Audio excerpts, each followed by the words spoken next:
now the world again saying that the entire crypto experiment has failed, in part because the free money is drying up. Now this FTX incident, the final nail in the coffin. But you still believe. Tell us why you are still so wedded to this idea that Bitcoin is the answer. Look, Satoshi had just a beautiful vision, a beautiful dream, and that was, what if we didn't have to trust the banks, whether it's a conventional bank or a crypto bank, and what if we didn't have to save our life savings in a fiat currency that's collapsing in value? And so, I mean, Bitcoin is the world's most powerful computing network. It's got 270 exahash of computing power, and it's got 10 gigawatts of energy backing it.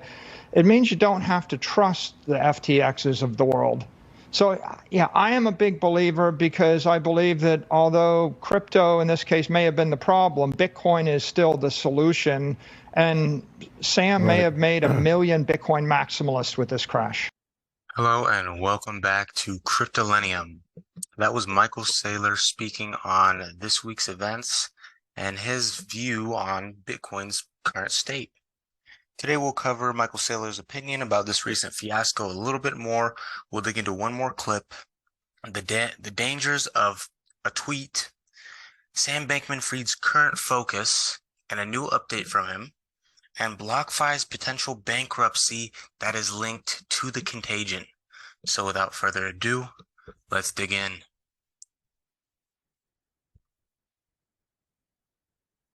The most important point to be made here is the collapse of FTX and FTT represents a corrupt crypto bank collapse fueled by an inflationary fiat cryptocurrency. So, you know, as Gary Gensler has said, the vast majority of all the cryptos are unregistered securities. They're trading on unregulated exchanges. Proof of stake tokens are backed by nothing, which is why FTT could be printed into the $8 billion zone. And this is simply a very expensive lesson for the crypto ecosystem and the difference between crypto and Bitcoin. A very expensive lesson indeed. What does he mean?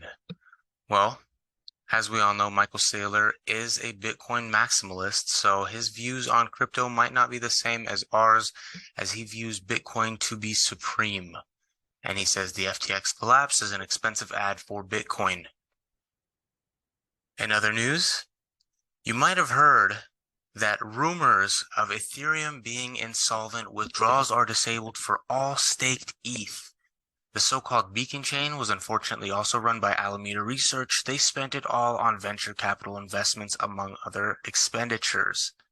Now, this is the dangers of a tweet. Fubar is quite reputable. A lot of people take his opinion, but he is just another human being, and he's having fun on Twitter. Tweeted this morning, followed by less than 10 minutes later. Kind of disappointing how even the most banal of shit posts gets people riled up. Hard to understand how people can care about an industry without knowing basic stuff about it. Is it irresponsible to joke around? Seems more irresponsible to believe things outright.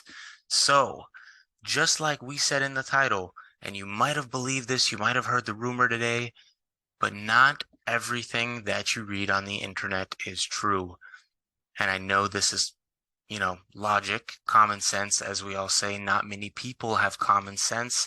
So, like all things, take what you hear with a grain of salt. Moving on. SBF plans to refund customers of FTX.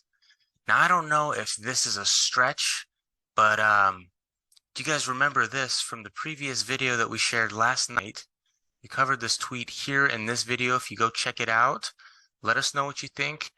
But it looks like SBF finally completed that tweet.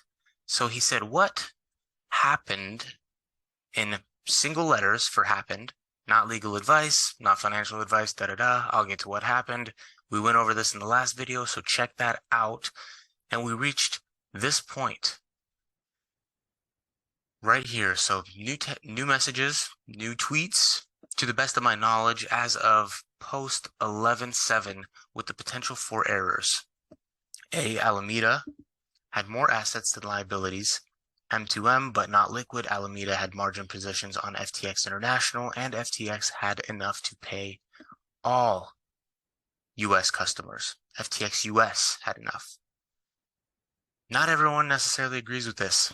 I know I don't. So he continued with, my one goal is to do right by customers. I'm contributing what I can to doing so. I'm meeting in person with regulators, working with teams to do what we can for customers. And after that, investors, but first, customers. My goal? Clean up and focus on transparency. That was A. B, make customers whole. What do we think? Can he do it? A few weeks ago, FTX was handling 10 billion a day of volume and billions of transfers. But there was too much leverage, more than I had realized. A run on bank and a market crash exhausted liquidity. So what can I try to do? Raise liquidity, make customers whole, and restart. I don't know if the industry will give him a chance to restart, but this is an interesting tweet. It's interesting that he even thinks that, that there is a chance. Maybe I'll fail. Maybe I won't get anything more for customers than what's already there. I've certainly failed before. You can say that again. You all know that now all too well. But all I can do is try. I failed enough for the month, and a part of me thinks I might get somewhere. Hopeful thinking by the previous billionaire, the former billionaire, Sam Bankman-Fried. I don't know about you guys, but I'm having a little bit of tough time believing the validity of this and feeling encouraged or optimistic that something great will come out of this. But hey, all the power to him. I wish him the best. I hope he succeeds and gets everybody their money back and then gets his ass out of crypto and maybe into traditional banking. In other news, BlockFi reports reveal that BlockFi is getting ready for potential bankruptcy, says report. So cryptocurrency neighborhood, we all know FTX crashed. A lot of people lost their savings, and a lot of people are still trapped in the platform. The fall of FTX also affected the cryptocurrency lending platform BlockFi. Amidst the chaos, BlockFi halted the withdrawals on their platform. The New Jersey-based exchange informed the users on November 11th that it would be limiting platform activity. BlockFi recently stated in a letter shared on Twitter that it was shocked and dismayed by the failure of FTX in Alameda. Now, if you don't know what BlockFi is, it was heavily shilled over the summer and before that, and I'm talking summer 2022, just recently.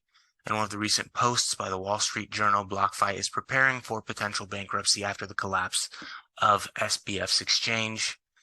Reports reveal that BlockFi had significant exposure to FTX. As per the details from people familiar to the matter, the cryptocurrency lender is preparing for a potential bankruptcy. Details reveal that it had significant exposure to Bankman-Fried's FTX. The cryptocurrency lender is also planning to lay off some of its employees as it gets ready to file a possible Chapter 11, and that is Chapter 11 bankruptcy, exactly what FTX just announced on Friday prior to the hack. It should be acknowledged that FTX purchased BlockFi in July of this year when the cryptocurrency lender was experiencing severe financial difficulties, and this was around the Three Arrows Celsius Luna drama. The platform was exposed to the failure of Three Arrows Capital to the tune of $80 million. Despite the failure of FTX, the company initially declared itself to be fully functional last week. However, the situation seems to be different now, as the lender has seemingly been greatly affected by the fall of FTX. It also joins the list of affected firms associated with the fall of the FTX empire. Very sad. Very sad. Let's keep everybody in our thoughts that has been affected by this, and I'm sure there will be more coming out as the weeks proceed. We will notice a domino effect. Many big players were exposed to FTX. FTX seemed very, very, very realistic. It seemed very, a solid investment. It seemed more solid than some of its competitors that now have, survived and they haven't. So, something interesting to note. And finally, we'll take a look at Bitcoin dominance and where are we at. As you can see, slowly inching into the green, possibly a run coming soon for Bitcoin dominance, Or maybe not. Maybe stablecoin dominance will take over as the contagion leaves a bad taste in everybody's mouth, and we just go stablecoin heavy. Eventually, we'll have to have an interface, or we'll have to, create one to display Bitcoin and stablecoin dominance. I know there are quite a bit of different charts that show this, including a great chart made by Benjamin Cohen on Into the Cryptoverse. If you go check him out, I know he has one where you can take a look at Bitcoin dominance as well as stablecoin dominance that we do not have on this channel, unless, things change. As we proceed, we'll take a look at ETH. And as we can see, ETH is just a little stagnant, trying to recover, maybe trying to catch its breath after the dump that we experienced this last week. But we're losing momentum. We're losing buy pressure on the weeks. And so, we'll see what happens. And hopefully nothing too serious. If Bitcoin has bottomed, we will likely see a bottom for altcoins in the near future. And before we go, one more peek at Bitcoin. And here we are. Not too bad, flirting with 17,000 after touching 15,000 and a few hundred. I believe 15,632. So still not out of the gutter yet. We'll keep an eye on this and we'll keep you guys updated. As always, thanks for tuning in. Please like and subscribe, and I hope everyone is well out there. Have a great night.